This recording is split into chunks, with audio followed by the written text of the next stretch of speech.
In 1318, the Archbishop of York, William Melton, wrote a letter to the Dean of Beverley demanding that he return a runaway nun named Joanne of Leeds. The Archbishop sent his letter to a religious leader in the town of Beverley because of a rumor that Joanne was spotted there living with a man. Tired of her cloistered life, Joanne had allegedly faked an illness and, with the help of various accomplices, constructed a dummy with her physical traits. She then escaped the convent, where the mannequin was discovered by her fellow sisters and promptly given a sacred burial. The Archbishop demanded she return to a religious house, bemoaning that, and I quote, "She now wanders at large to the notorious peril to her soul and to the scandal of all of her order," close quote. In the 14th century, when girls became nuns as early as age 13, runway nuns were rare, but they were not unheard of. And the nun shown here is just as an example. This is not Joanne by any means. So the Joanne we are speaking of, she must have joined the convent at a very young age, changed her mind, and wanted to escape a life that no longer resonated. To leave a cloistered life, even the most non-religious of us can feel that emotion, to get away from it all, to escape. And therein lies Shangri-La, to rise above, to escape our troubles, to ideally utopia. A very warm welcome to everyone. Thank you for sharing your afternoon with us. The Nourishment Project is about joyous curiosity and being part of something much larger than ourselves. And here are some of the references that inform this presentation. Perhaps the association with freedom appealed to the American psyche, for Shangri-La was the name of the US presidential retreat in Maryland before it received its present name, Camp David. It had received the name Camp David in 1953 from President Dwight Eisenhower in honor of his father and his grandson, the grandson shown in the picture here.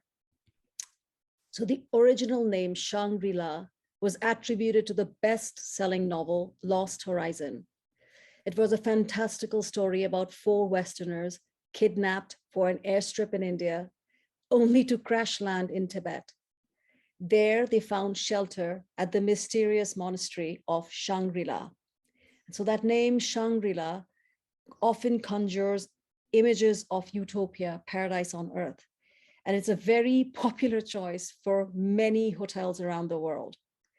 So this place in the Yunnan province in China was officially named Shangri-La County in 2001. And in the background, you see the massive Songzanlin Monastery, which is effectively a mini Potala Palace, the original in Tibet. A 1626 map by the English cartographer John Speed places Shangri-La in the northeast of China. So back then, China was known as Cathay, as in the Cathay Pacific Airline. So this land of bliss, this Shangri-La, is also known to the West as Xanadu, which is the westernized pronunciation of Zhangdu, as marked on this map. I'm going to point now, this little blob here, which I enlarged in here, it says Zhangdu, Shandu. Like the proverbial lost city of Atlantis with its magical powers, Shangri-La or Shandu, and this is based on the original of the Sanskrit word Shambhala, becomes Shangri-La, has been mythologized for ages. So around 1275, in the late 13th century, the Venetian explorer Marco Polo is thought to have visited this promised land, Shandu, and gave the following account. And I'm going to read again, quotes. "And when you have ridden 3 days from the city last mentioned, between northeast and north, you come to a city called Shandu, which was built by the Khan now reigning. There is at this place a very fine marble palace, the rooms of which are all gilt and painted with figures of men and beasts and birds, and with a variety of trees and flowers, all executed with such exquisite art that you regard them with delight and astonishment." Close quotes. So the Khan referred to are the Mongols, who, after conquering most of Eurasia, had opened up the Silk Road trade routes because these routes had been closed after the Crusades. So without the safe passage guaranteed by the Mongols, this Pax Mongolica, the roads that allowed them to travel back and forth, Marco Polo would not have ever made his now famous journey. So in 1625, so we're moving forward into from the 13th century, the Anglican cleric Samuel Purchas published several volumes of reports by travelers to foreign countries, effectively like a travelogue.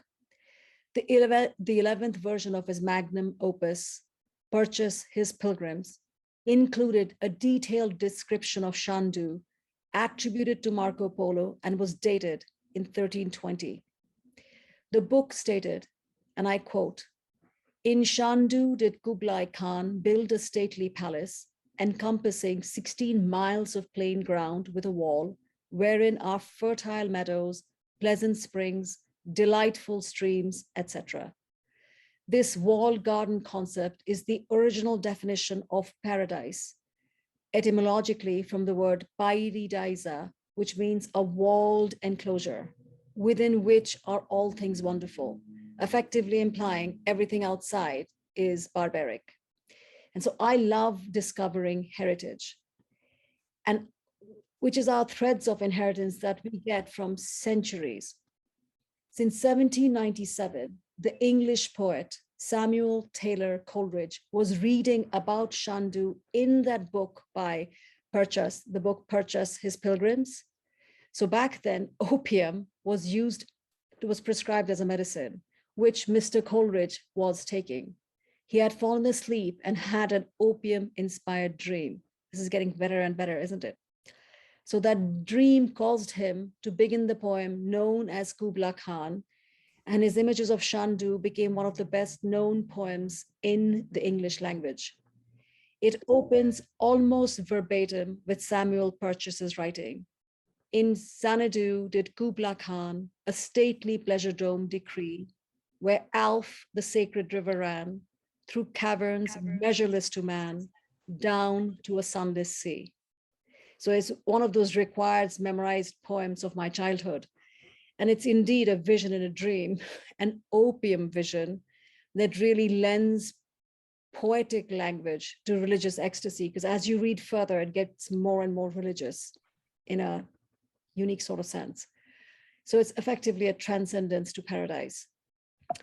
Well, opium will definitely give you transcendence, visions galore. And opium does take one to other lands and mental spaces, as does alcohol. Take enough amounts and it'll transport one to places unknown. And like Ernest Hemingway, I suppose, arrive at blissful states of existence thanks to distilled grains. Now, grains, in a different form, the aroma of warm baked bread just out of the oven, served with warm honey butter. I think that transports quite nicely. Carbs are my friends. More honestly, they're angelic. And so because food does intoxicate our senses, doesn't it? The part of India I'm from has a potato dish made with poppy seeds, known as posto. And so opium is made from poppy seeds. And that dish, posto, is a beloved comfort food. And carbohydrates, again, are comfort foods to many. And in fact, spaghetti and meatball was the proverbial Shangri-La to the character played by a young Leonardo DiCaprio in the movie What's Eating Gilbert Grape. So Leonardo DiCaprio had portrayed an autistic boy, and no matter how bad his day was, it just got better when he was served his favorite bowl of pasta. Life was good whenever his Shangri-La was served up in a bowl. And if you've ever watched a dog enjoying ice cream, mine never did so this sanguinely. She used to just gobble it down. That devotion to desert, effective, behold canine Eucharist. That little doggy brain resides in paradise with every scrumptious lick, I promise. But it's not just food, is it? Products promise to transport, though figuratively. That Calgon Take Me Away, that was literally the brand jingle for this bath and body products, no less.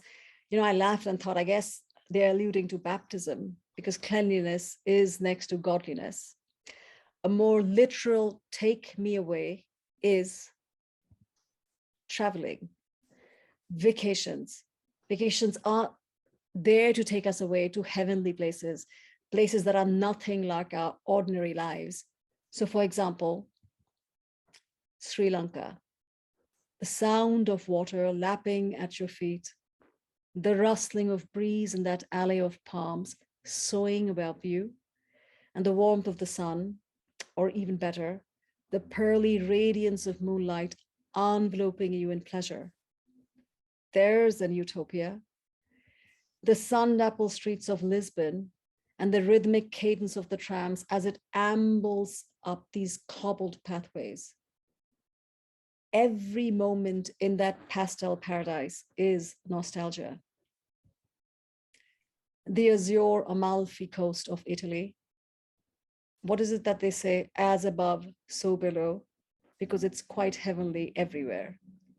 And so from the blue of the Mediterranean to the verdancy of Indonesia or Malaysia or China, or perhaps India, take your pick, for the emerald beauty of rice, or in this case, tea estates.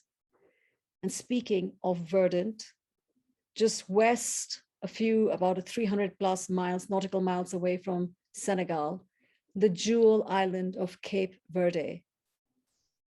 And we escape again to another island, this time Bali.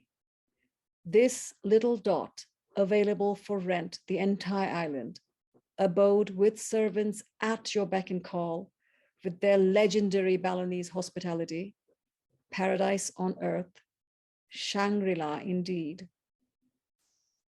And just a flight away, not far from Bali, but far from Bali's maddening crowds, is the Shangri-La of seclusion, the island of Sumba in Indonesia.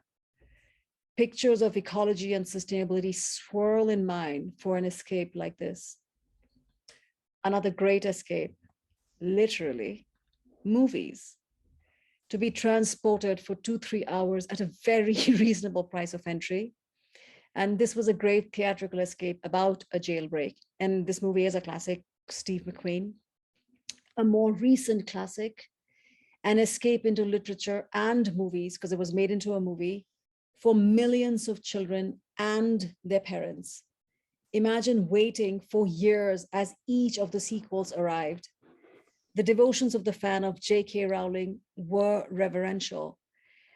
I'm sure you remember, because I do it vividly, of people dressing up like the characters and waiting in line for hours outside Barnes and Nobles for the first editions to arrive. It's really sweet. And it's really not that different from the devotion of another kind to the soap operas of the previous generation.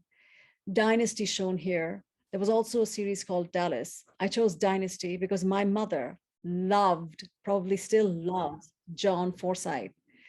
And that actor has no clue that he used to mentally transport my mother once a week to an escape from her then unfamiliar surroundings of Chicago, as she had just moved here from India. That TV show was very comforting to her. And when the legions of Harry Potter fans grew up, they found another escape in the global phenomena called Game of Thrones. And these are rabid fans with the zeal of a recent convert. The show has mythical, almost like a religious dogma that includes dragons and bloodshed. And I used to scoff till I realized, this seemingly plebeian Dungeons and Dragons pedigree. There are dragons galore, at least definitely in this one. Dragons are in that supposed high culture world of opera, the gargantuan ring cycle of Wagner. What was he smoking? It's 12 hours of this entire series of the opera transports and teleports you to places. And mercifully, it's 12 hours because Wagner could have added an entire hour elaborating how that enormous dragon we see, Fafnir, that the dragon used to be a dwarf in the beginning of the stories. And in fact, parts of the Game of Thrones series was filmed in Iceland, place that actually birthed the Norse saga, the prose and poetic Edda, on which the ring cycle is based. So these stories really transport you to not just different places, but to different times. Opera does it through song, and music is transcendental because vocals give us emotional range. They move us. So, for example, Adele, her song, Hello from the Other Side, it's just telling in this lyrics itself, other side, being transported indeed. Her vocals and those of many other legendary performers, be it Ella Fitzgerald, Harry Belafonte, or even, as my children will say, Alvin and the Chipmunks, they can move you. And the sound of Bing Crosby even today takes me directly to Christmas. In fact, Adele has repeatedly remarked that the songs of the band Destiny's Child used to be her salvation during her childhood. And she publicly gushed over the band Destiny's Child main singer, Beyonce, during the 2017 Grammy Awards. Adele had won for her album titled 25 and spent most of her acceptance speech time thanking Beyonce for having been her escape during her childhood. So Adele's proverbial Shangri-La was Beyonce's music. And music, and I also suspect heavy doses of opium, transported a lot of people to their proverbial Shangri-La during the original Woodstock Festival. Well, no surprise, books are my paradise. I get lost in them, enraptured. One of the rare fictional books I love, West with the Night, and the author has only written one book. And I always get a feeling of a paradise lost every time I approach the end of this novel. And it's not the story, but her evocative ways of putting words together. Language as an art form. I mean, eloquence withers on my tongue because I cannot praise her style enough. And another one who can carve beauty out of beastly subjects, Nabokov. And I have to admit, I cringe reading the book and was really ashamed at how much I enjoyed his writing. I mean, the story itself is a pathway to hell. It's absolutely cringeworthy. And he wickedly guides us through his heavenly words. I have children. I literally hate the subject, but his writing style transports one. Great writing does that. And great storytelling does that as well, and has done so for ages. Great storytelling transports us. And that's why they survive the test of time. And when they happen to be accompanied by illustrations of, say, for example, a Kay Nielsen or an Arthur Rackham, or perhaps Harry Clarke, one is just mesmerized. This Scheherazade enchants me along with the Sultan. I often forget where I am when I see this level of artistry, my obligations, my chores to do, presentations to prepare. I am lost in wonder when I behold this level of magnificence. These like private Shangri-La moments where I'm just lost in amazement. And modern storytelling is what social media is, isn't it?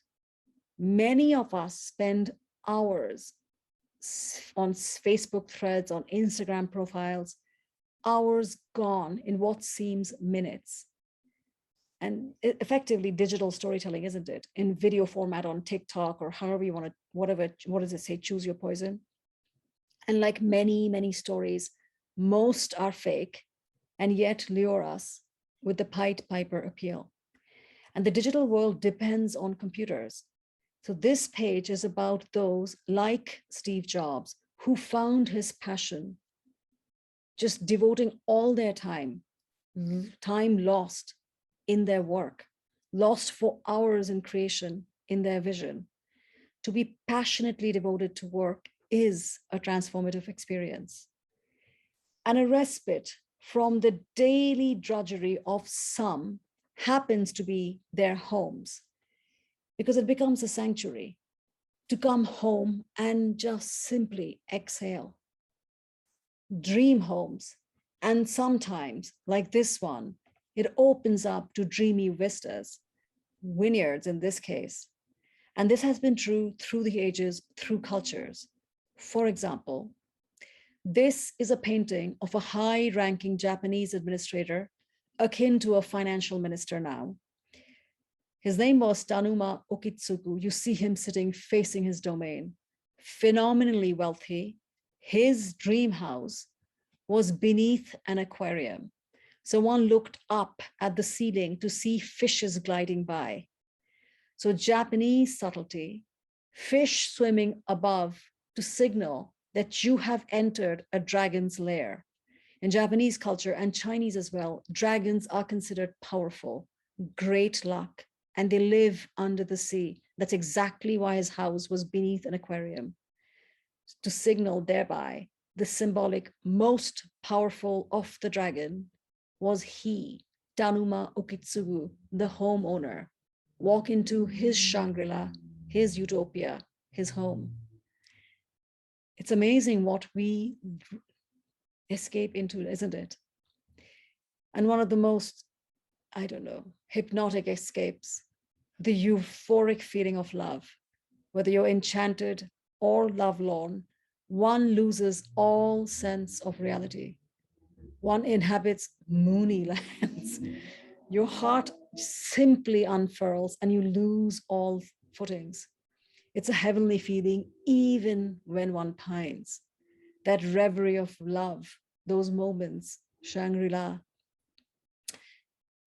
And to beyond just being in love, to love something, hours devoted to one's private passions, like dancing, when the mind and body are equally aligned to pursue perfection, to pursue grace, when each step becomes an inner escape. And a similar feeling is probably available to gym rats who spend hours sculpting their bodies. They probably sense the same euphoria when stepping into their studio because their body is a temple into which they escape. And this mind-body connection of yoga, it is meant to deliver you to bliss. And dance is a religion, literally, when it comes to the dervish of the Sufis, swirling to the glory of their God, a beseeching offering of the soul. You dance within me when no one sees you. Dancing of another kind, in another devotion, but just as valid, Pentecostal snake handlers. They have prayers while they're handling live poisonous snakes. It's a literal interpretation of a biblical passage from Mark 16:18, which says, "Thou shalt take up serpents, and if they drink any deadly thing, it shall not hurt them. They shall lay hand on the sick, and they shall recover." So the preachers of the Pentecostal snake handlers, they dance. Music is a big part of this sort of worship.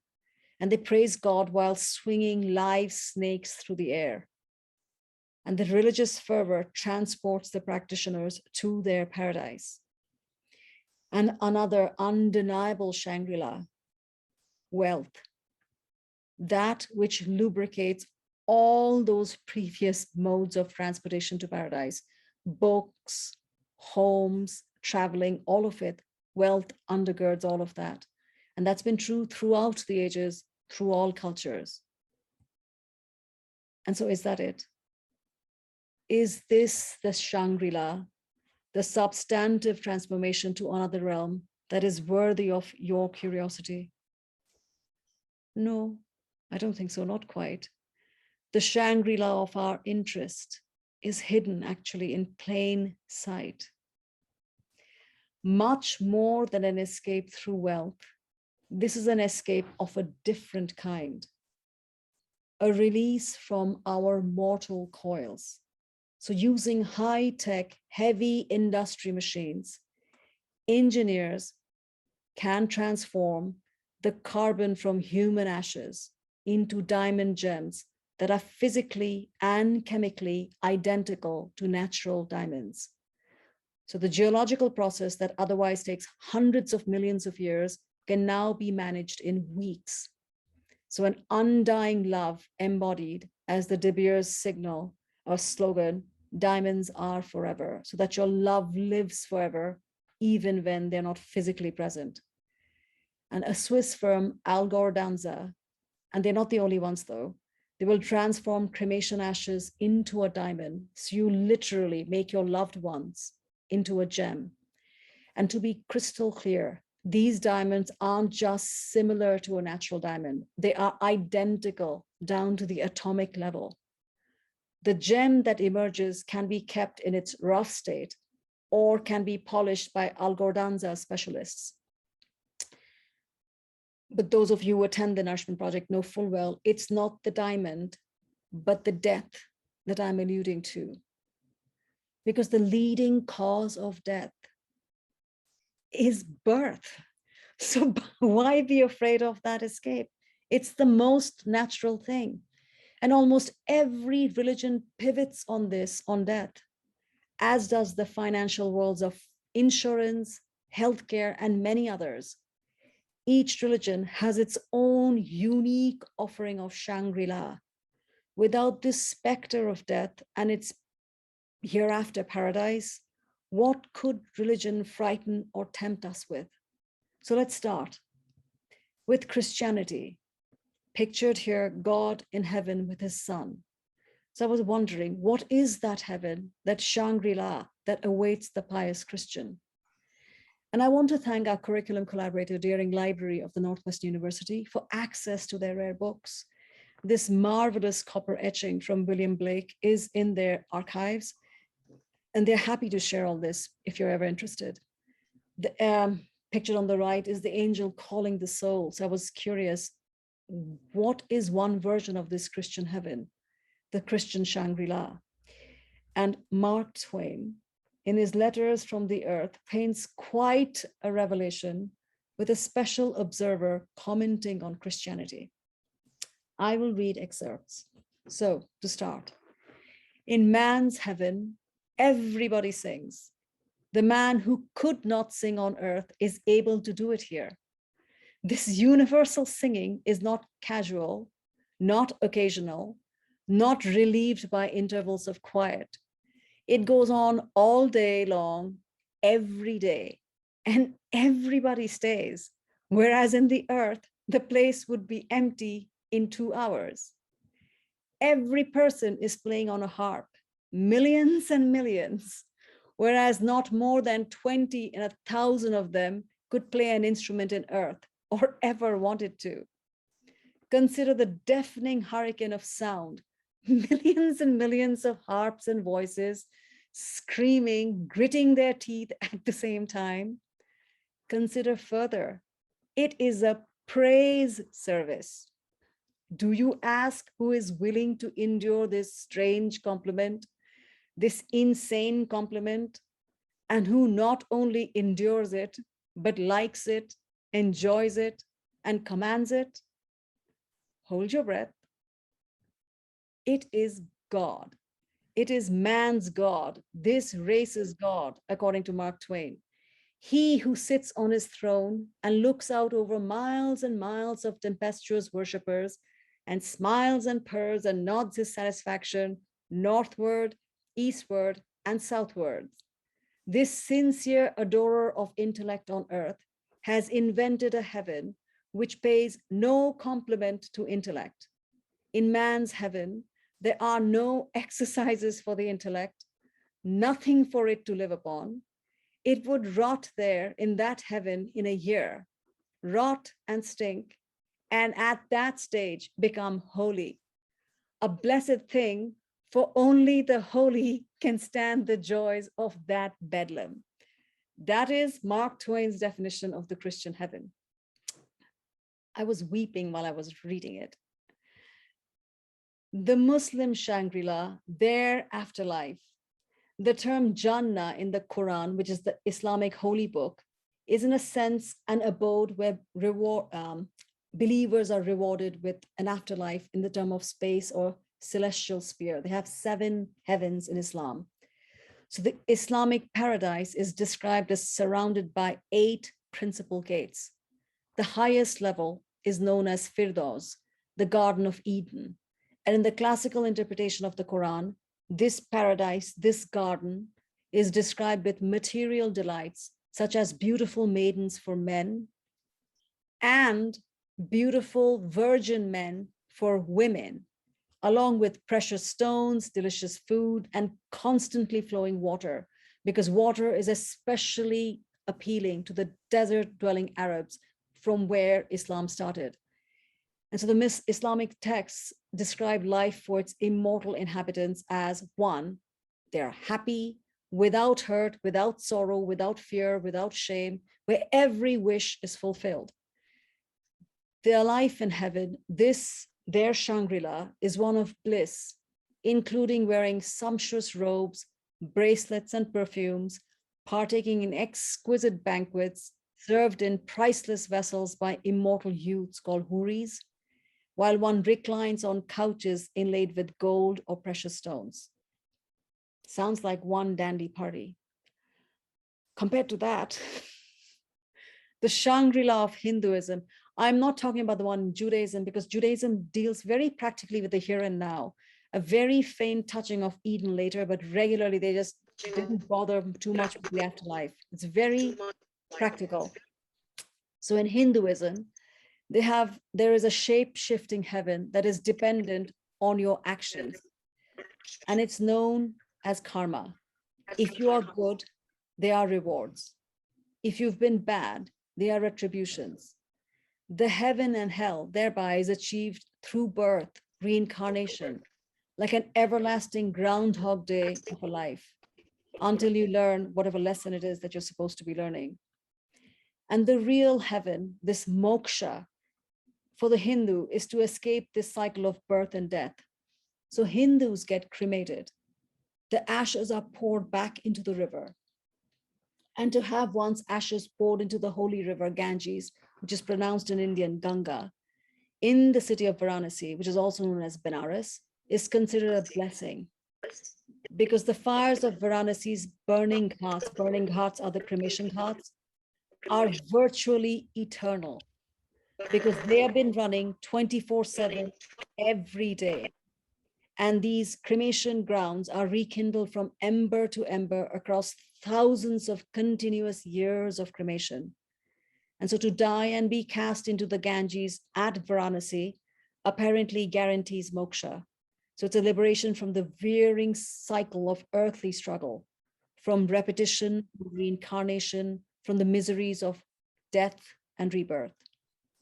That is the macro view of the philosophy of Hinduism.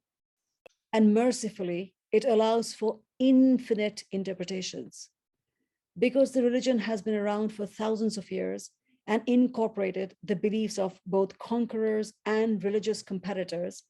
Some stories include juvenile versions of an afterlife with heavenly nymphs and, fiery hells. But the essence of Hinduism has nothing to do with it. So Buddhism emerged from Hindu beliefs, just as Jesus was Jewish before his insights that are now known as Christianity. So the main belief of Buddhism is to escape suffering, to recognize impermanence. And this is my preferred symbol of Buddhism, because I find Buddha statues to be insulting to the religion of Buddha. So though there are many depicted versions of heaven, Buddhist texts establish that this material heaven is impermanent. The Buddhist term nirvana, to escape the cycle of birth and death, is very similar to the Hindu concept of moksha, because people are influenced by each other, because that's what you grow up hearing. You incorporate things that you believe in. And if you detect a slight, skepticism in my narrative of religion, it is because I view all these ideas of religion as a storytelling, a human creation. Religion to me is a form of hope, sustained upon this desire for immortality. And this immortality residing in the shape-shifting ideas of Shangri-La, for Christianity, for Islam, for Hindus, for Buddhists, for Zoroastrians, for all of them. They are stories. Religion is a story, and I value the devotion that it instills, and that devotion that sustains billions of people. And it is also worth knowing that these stories are threads of inheritance. Just as the story of an immaculate birth and savior reverberated through the Middle East prior to the advent of Jesus, a story about a disillusioned prince reverberated in these areas of Nepal prior to the existence of the Buddha.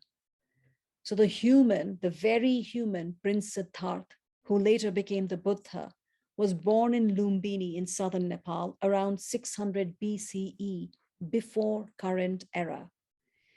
Pre-Buddhism, in those areas, there existed what's called the Bon religion, and their adherents were called Bonpos.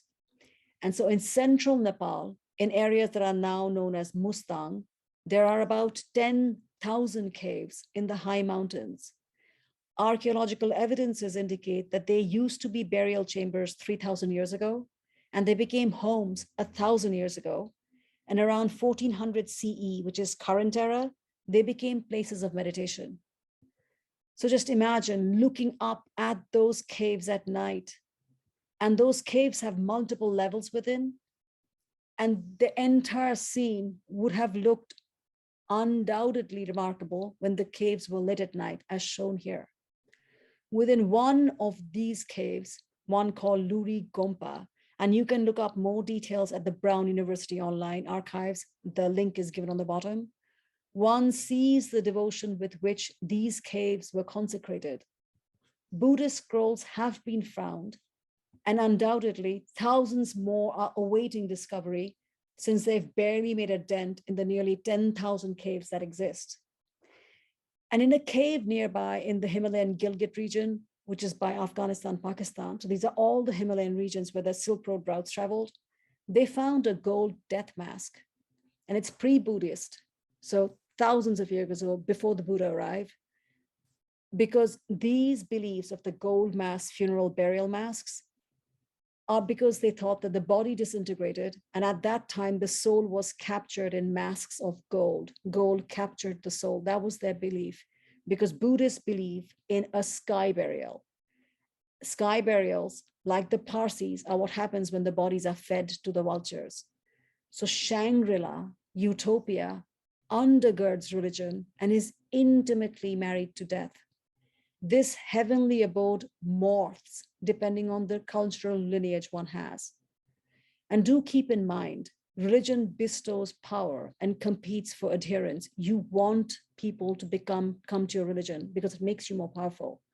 And so in the time of the Buddha in India, there were multiple religions, so they were all forming. Saints were acquiring adherents. One of the epic poems in Hinduism, the Mahabharata, happens to be the longest poem in the world, and it dwarfs the combined Odyssey and Iliad in scope and length. Mahabharata is storytelling. It happens to be worshipped as religious text by millions of Hindus, but it is effectively a story. And so at the same time, there existed, while this Mahabharata was going on, there existed a version of belief in India that was called Charvak. It was eclipsed by what is now the current Vedanta beliefs of Hinduism. And we have learned of the Charvak beliefs mainly because of lengthy attempts to refute it found in Buddhism and Hinduism. In all the philosophical texts, they go through a bunch of effort to deny Charvak. Thou protests too much, one might say. So the Charvaks rejected all concepts, and this is in India. They rejected all concepts of reincarnation, afterlife, moksha, nirvana. None of them were true. They rejected all rituals and every supernatural concepts. They did not believe in insight or any epiphanies. They believed only that which was factually observed. It was almost scientific, but in the charming way, they only believed in pleasure. Their fundamental philosophy was pleasure, and at all costs to avoid pain. There was no afterlife for them, no Shangri-La, firm belief this life is it. So find pleasure, enjoy every moment. They had no ethical, moral complexities dangling an exalted afterlife. And this similar approach of a non-existent afterlife is central to our age's artificial intelligence adherents, who are devoted to mapping our brains to the neural networks, We talked about this in the previous presentation a few months ago, which was called Ozymandias. But the subtle, important distinction is that the Charvaks, thousands of years ago, acknowledged and accepted the end of life, death. Artificial intelligence believers and the term transhumanist, so just mull over that one, transhumanists, view death as a potentially curable disease. Their Shangri-La denies death. Therefore, they have no need for an afterlife. There is no afterlife for them because to these adherents of, some of these adherents of the artificial intelligence principles, life needs to be eternal. There's a complete paucity of understanding of what is pleasure. In plain English, they're striving to create lifelike human heads to which digital copies of the contents of the human brain will be downloaded from the clouds. I'm not making up any of this. Untold millions of money are being invested in this. You know, Elon Musk, a ton of them, they all invest in the stuff. So it begs the question, what is my Shangri-La? I don't think we die because we become sick. We die because we are alive. It's just a natural process. Again, the leading cause of death is birth. So my Shangri-La is a very fierce, close embrace of this tourist destination we call life. I too have a story and would appreciate it if people don't take screenshots of what I'm humbly about to share now, because it's a book I made for my children a few years ago, and it truly does capture my views about Shangri-La and afterlife and life in general. So it is printed on cloth in the form of a scroll, and I'll share the simple poem I wrote and illustrated with them, for them. So Shangri-La, as you have guessed by now, is an abode of peace. And my children's name are Kaya and Zen. And my interest in the Shangri-La is obviously not the afterlife. My Shangri-La is here and now, which is captured, that sentiment captured in the stanza by Tagore, written on the left. Because you and I shall meet, the world is full of greenery. Because you and I shall meet, the heavens are full of light. So it starts. There was a wealthy king who was very sad, effectively illustrating wealth doesn't guarantee happiness. Oh, how he weeps, poor king, paranoid, practically mad. Meaning that external power isn't a panacea. At least that's what I want my children to get. I hope they get. Random imprisonments, unjustly met, be alert, an anxiety he just can't forget. And because of that fear, he distrusts everyone and everything, completely engulfed in fear. Thereby, no peace can he find. Poverty engulfs his mind, imprisons his mind, because though he is externally fulfilled with all his wealth, he's internally empty. If he'd only open his eyes to the abundance that glistens inside, when you start losing your sense of ego and self, stillness, nature can guide him to the place wherein rests the true wealth that one always carries within. And in the illustration, it shows that he has become part of nature, that he embraces nature, that we are nature. The atoms in our bodies was forged in the crucible of the stars. It's a fact we are made of stardust. The minerals that make us up are from the stardust. We have a personal body and an extended body. We are the same body, nature in us, ecology extended and embraced, that I am nature just as you are as well. And so this life itself is Shangri-La. To step into the impressionist masterpiece that is Giverny, the garden, not the painting. This is the garden that the gardener Monet created. And to simply marvel at the poetry that is a tree. It is truly that those words from that poem, I think I will never see a poem as lovely as a tree. And the Shangri-La comes in recognizing that within the grandness of El Yunque, this mountain, and by Cuba, in that grandness, to still spot the minute yet magnificent painted snail. I mean, look at it. Splendors abound. What need I for afterlife heaven? It surrounds us now, always. The majesty of a sunrise, as equally beautiful as this picture is when you look out, because a lot of you live in the city, when you look out and see the sunrise over Lake Michigan, or when the same sun bathes the Isle of Skye in liquid gold, the dappled forest light, or when that light highlights the joy of a dog bounding delightfully across the seashore, and the heartbreaking vulnerability of seals due to climate change. Here, this darling trying to find respite from northern winds, and our global heritage embodied in every brick of the few remaining caravanserais along the ancient Silk Roads. It connects us to history. And the heavens, the cosmos, is my cathedral, as seen from the Canary Islands or Nepal, and the kinship that we all share. 99% of our DNA is the same, as is our natural tendency to care about each other, to care about our own, and the joyous curiosity about the bewildering, beautiful diversity of life.